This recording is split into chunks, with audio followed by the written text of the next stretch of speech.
He was the general who refused to be a king, the president who walked away from power, and the farmer who became the father of a nation.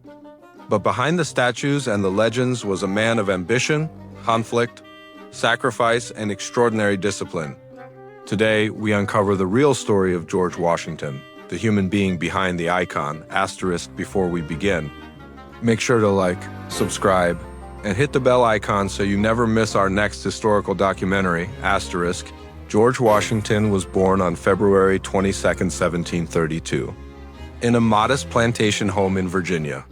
Far from royalty, far from destiny. His early years were shaped by hardship. When he was just 11, his father died, leaving the family with limited wealth. Washington never received a formal European education like many elite leaders of his time. Instead, he taught himself mathematics, geography, and surveying, skills that would define his early career. At 17, Washington became an official surveyor of Culpeper County. He spent weeks in the wilderness mapping the frontier. These grueling experiences hardened him, teaching resilience, leadership, and the vast geography he would one day fight for, but Washington's ambition was military. At 22, he was thrust into the French and Indian War. His early battles were chaotic and deadly. In one battle, bullets tore through his coat. Horses were shot beneath him.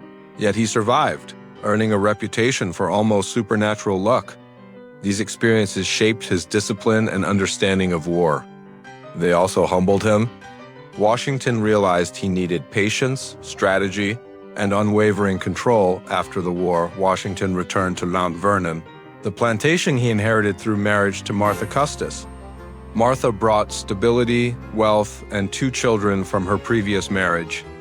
Though Washington never had biological children, he loved and raised Martha's kids as his own. As tensions with Britain escalated in the 1770s, Washington entered politics. He served in the Virginia House of Burgesses, advocating for colonial rights.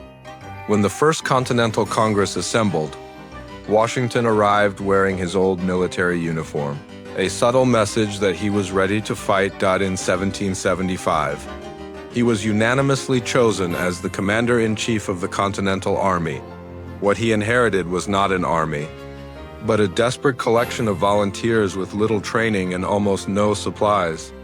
Washington spent the next 8 years shaping them into a disciplined fighting force. The war was brutal. At Valley Forge, thousands of soldiers froze, starved, or died of disease. Washington himself suffered emotionally, writing letters filled with frustration and exhaustion. But his leadership held the army together. In December 1776, he took an enormous risk, crossing the icy Delaware River to launch a surprise attack. That bold move changed the momentum of the war. After years of sacrifice, Washington achieved the impossible: independence. But what he did next shocked the world. Instead of using his popularity to crown himself as ruler, he resigned and went home.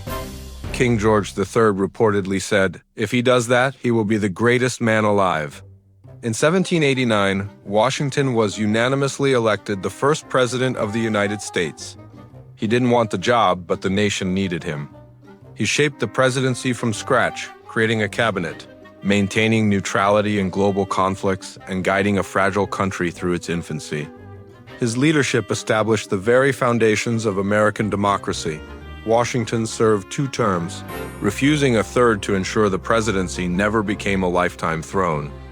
In his farewell address, he warned against political parties and foreign entanglements, warnings still discussed centuries later. After retiring, Washington returned to Mount Vernon, managing his farms and embracing life as a private citizen. But in 1799, after riding through freezing rain to check his property, he became ill. Within 2 days, George Washington passed away at the age of 67. The nation mourned as if it had lost a parent. And in many ways, his legacy lives in the principles he embodied: discipline, duty, humility, and devotion to country. George Washington did not simply lead a revolution. He shaped a nation, defined a presidency, and proved that true power lies not in ruling forever, but in knowing when to let go.